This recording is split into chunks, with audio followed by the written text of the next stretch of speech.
Good morning.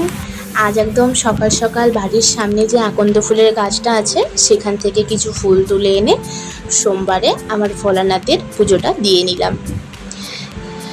সকালে ঘুম থেকে উঠে সব ঘরের কাজপত্র করে যতক্ষণ না আমি এই পুজোটা করি আমার মনটা যেন মানে না, কোনো কাজেই যেন মনটা লাগে না।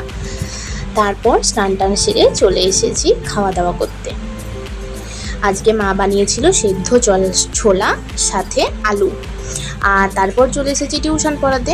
টিউশন পড়াতে পড়াতে দিদিভাই দিয়ে গিয়েছিল মিষ্টি, তো মিষ্টি জলটাও খেয়ে নিলাম।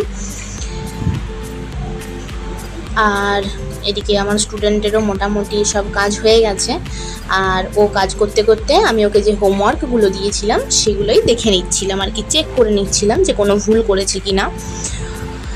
তারপর মায়ের সাথে একটু হাতে হাতে রান্নাটা করে দিচ্ছিলাম বাড়িতে এসে, কারণ মা আজকে অনেকটা লেট করে ফেলেছে আর বাবাও যেহেতু খেতে চলে আসবে সেই কারণে মায়ের সাথে একটু হেল্প করে দিচ্ছিলাম।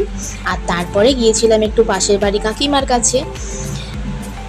তো এখানে ভাই আমাকে দেখে লিখছিল, মানে অনেক জিনিস লিখে লিখে দেখাচ্ছিল নতুন নতুন। আর কাকিমাদের এই নতুন রান্নাঘরটা হয়েছে, তোমাদেরকেও একটু দেখিয়ে দিলাম। আর তারপর যে যে রান্নাগুলো করেছিলাম কাকিমাকে একটু দিয়ে এলাম, কারণ আমি নতুন রান্না করলে কাকিমাকে দিই, কাকিমা নতুন রান্না করলে আমাকে দেয়। আর এই যে দেখছো ছোট হাঁড়িটা, এই হাঁড়িটাতে যেন আমাদের 3 জনের রান্না হয়, তোমাদেরকে একটু দেখালাম। যাই হোক, এই ব্লগটা এখানেই শেষ করছি।